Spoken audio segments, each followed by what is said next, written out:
नमस्ते दर्शकों, आप देख रहे हैं क्राइम दर्पण न्यूज 24 और मैं हूं आपके साथ आपकी आवाज एकेएस क्राइम न्यूज एजेंसी से। विपक्षी दल विशेषकर कांग्रेस पार्टी, उसका करार चीन में है, परिवार इटली में है, विचार का केंद्र इंग्लैंड में है, यूरोप में, दुष्प्रचार का केंद्र अमेरिकी संस्थानों में है और वोटरों के तार बांग्लादेश से जुड़े हैं। मैं पुनः यह कह रहा हूं, अब उनका यह असली चरित्र का चोला उतर गया है और वह पूरा चरित्र जनता के सामने तार तार हो गया है। बंगाल के चुनावों में राजनीतिक दृष्टि से करारी हार मिलने के बाद अनाप शनाप अनर्गल बयानों को देने के बाद भी जनता के द्वारा किसी भी प्रकार का जन समर्थन न प्राप्त करने के बाद आज सर्वोच्च न्यायालय ने एसआईआर स्पेशल इंटेंसिव रिवीजन यानी विशेष गहन पुनरीक्षण की प्रक्रिया को पूर्णतः संविधान सम्मत सिद्ध कर दिया है, स्वीकार कर दिया है। मुझे लगता है कि राजनीतिक पराजय के बाद और देश में अराजकता अव्यवस्था उत्पन्न करने की नैतिक पराजय के बाद अब यह विपक्ष और विशेषकर कांग्रेस पार्टी की संवैधानिक धरातल पर भी यह पराजय हुई है। अर्थात हम स्पष्ट रूप से कह सकते हैं कि लोकतंत्र की समस्त संस्थाओं को अपनी अकर्मण्यता को ढकने के लिए, अपनी राजनैतिक अक्षमता को ढकने के लिए आरोपित करने, लांछित करने के सभी कुप्रयास आज सर्वोच्च न्यायालय के धरातल पर निष्फल और निष्प्रभावी सिद्ध हुए हैं। इसलिए यह कांग्रेस की एक पूर्ण पराजय है जो नैतिक, राजनैतिक और संवैधानिक तीनों आयामों पर कांग्रेस और विपक्ष ध्वस्त हो गया है। After a decisive and massive defeat in Bihar and West Bengal and after their nefarious design to instigate anarchy in the country and getting no response, so that was a moral defeat. Now on the floor of the Supreme Court there is a complete rejection by Supreme Court on their plea on SIR. Now this can be termed as the constitutional defeat.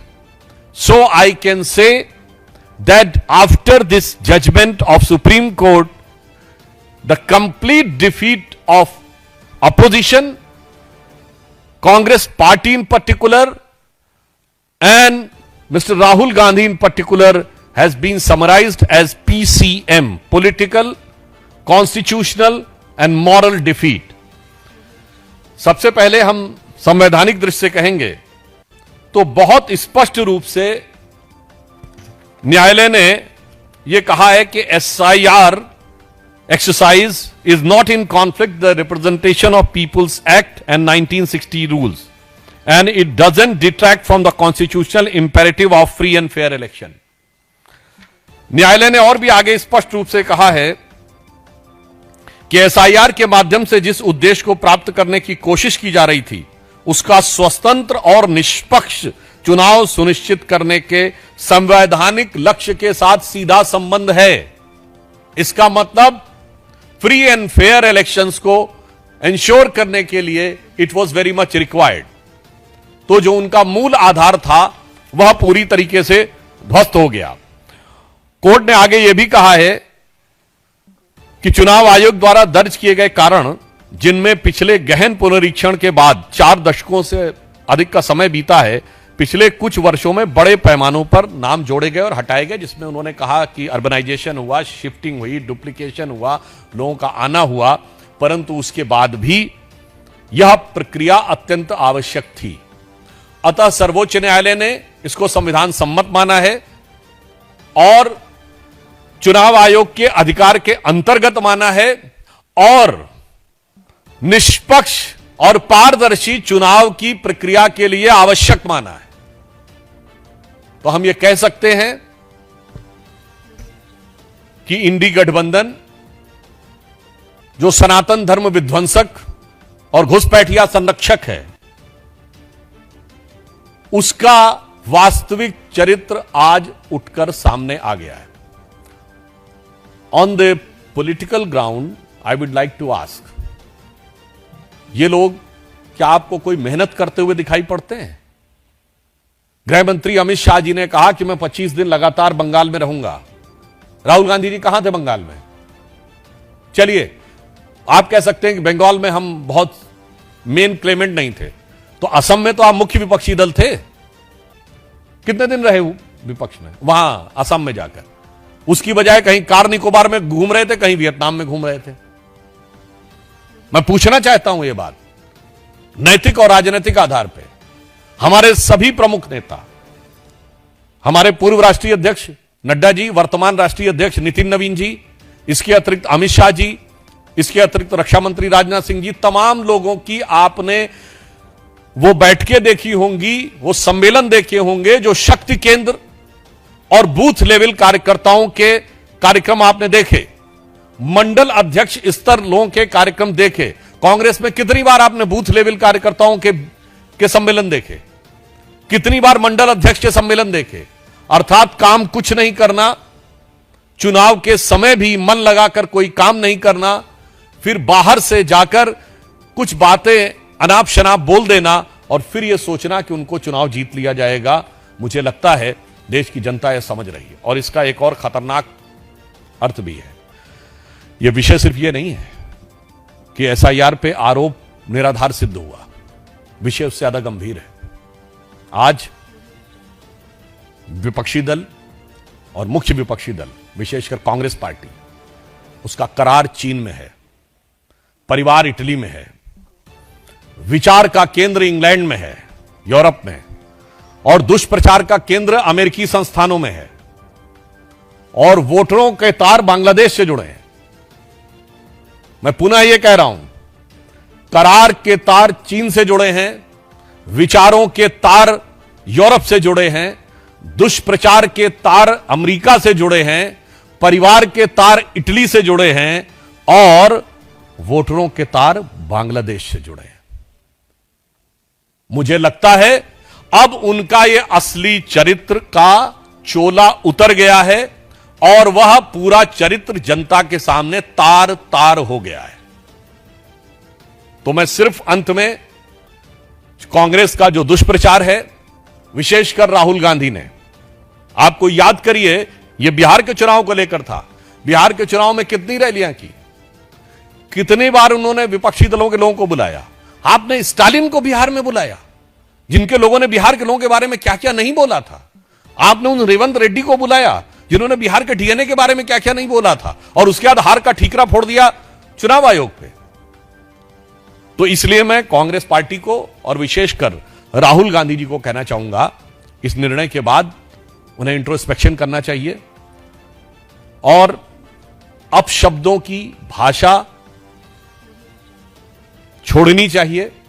अपनी विदेश यात्राओं के भुगतान संतुलन में फंसकर जो मानसिक संतुलन खो बैठे हैं, उस संतुलन को पुनर्स्थापित करने का प्रयास करना चाहिए। तो मैं उनके लिए कहना चाहूंगा इस निर्णय के बाद कि वो पैरवी तो झूठ की करता चला गया, बस उसका चेहरा उतरता चला गया। वो पैरवी तो झूठ की करता चला गया, बस उसका चेहरा उतरता चला गया। रंगत समझ में आई मगर आई देर से, कच्चा था बहुत रंग उतरता चला गया। अब मैंने तो यह प्रश्न सामने रखा है, आपने कितनी बार उनको जिला अध्यक्षों के, मंडल अध्यक्षों के, बूथ केंद्रों के कार्यकर्ताओं के बीच में काम करते हुए देखा है? और तो और अपने ही वर्कर्स पे आरोप लगाते हैं। याद करिए, राहुल गांधी जी अहमदाबाद गए तो कहते हैं गुजरात में दो प्रकार की कांग्रेस है, एक कांग्रेस जो कांग्रेस के साथ और एक कांग्रेस जो बीजेपी के साथ। मतलब अपनी पार्टी के नेताओं को छोड़िए, कार्यकर्ताओं का भी ऐसा अपमान करने के बाद कोई सोचे। और मैं दूसरा कहना चाहता हूं, मैं कांग्रेस पार्टी से एक और सवाल करना चाहता हूं।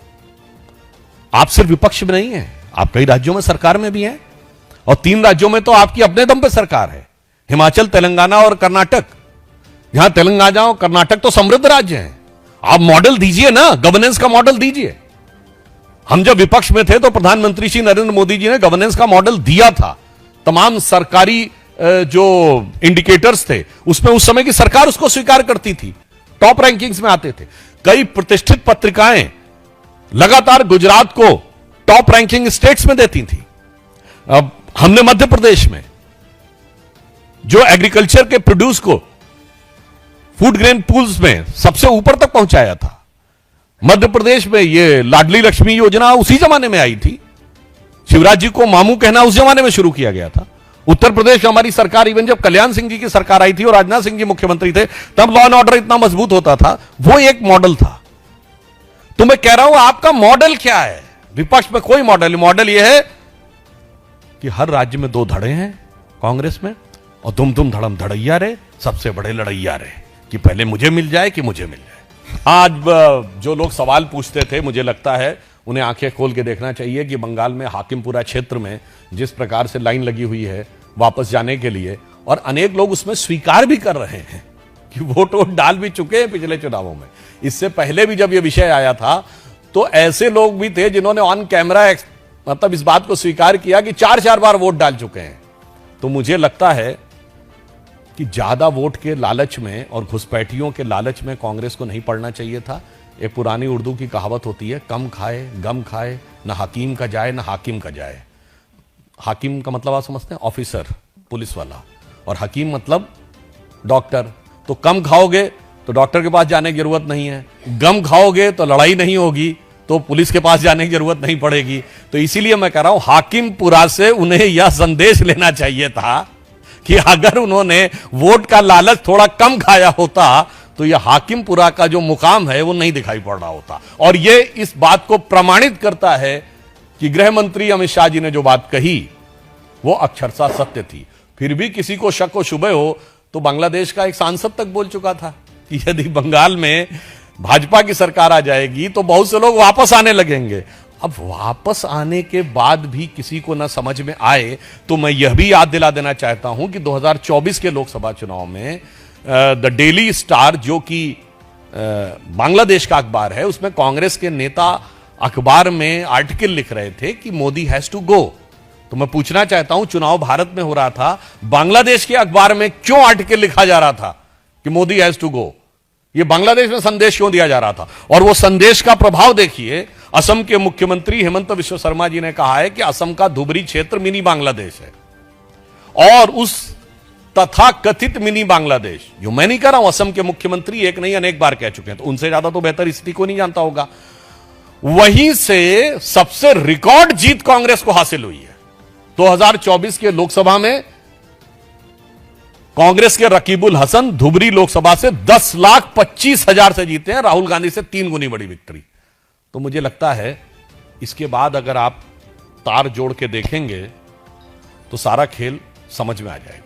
देखिए, अभी जो वो चुनाव में हेरफेर कर रहे थे, उसके फेर में बुरी तरीके से पड़कर वो बाहर नहीं निकल पा रहे हैं, इसलिए वो इस प्रकार का दुष्प्रचार करने का प्रयास करते हैं। और मैं कहना चाहता हूं, हमारी सरकार पूरी गंभीरता के साथ, पूरी सतर्कता के साथ, पूरी सजगता के साथ, पूरी संवेदनशीलता के साथ इस विषय पे काम कर रही है। हम वो लोग नहीं हैं कि इनके राजस्थान के मुख्यमंत्री कहते थे मैं जादूगर हूं, मैं सब ठीक कर दूंगा। इस ढंग का असंवेदनशील बयान देने वाले हम लोग नहीं हैं। देखिए, एक कहावत होती है कि नया मुल्ला प्याज ज्यादा खाता है, मगर भारत की राजनीति में गैर मुल्ला ज्यादा चिल्लाता है। तो मौलाना उतना नहीं बोलते हैं जितने सेकुलर मौलाना बोलते हैं, और मजे की बात यह कि मुसलमान नहीं बोलते हैं जितना गैर कलमा पढ़े हुए मुसलमान जरूरत से ज्यादा बोलते हैं। तो इन सेकुलरों ने जो काम किया है, उन्होंने मुस्लिम समाज को ज्यादा बदनाम किया है। उन्होंने कभी अच्छे सच्चे राष्ट्रवादी मुस्लिमों के साथ मुस्लिम समाज को नहीं जोड़ा है, सिर्फ अपराधी और आतंकवादी मुसलमानों के साथ जोड़ा है। और ममता बनर्जी जी उसी जमात की एक प्रमुख नेता हैं जिन्होंने मुस्लिमों को इस मुकाम तक पहुंचाया है। और जिसे मैंने पार्लियामेंट में कई बार बोला है, दोबारा बोल देता हूं, जो कभी हुकूमत करते थे इस देश पे, वो आज इस मुसीबत में फंस गए हैं। तो उसका एक कारण यह भी है कि जो हुक्मराने वक्त थे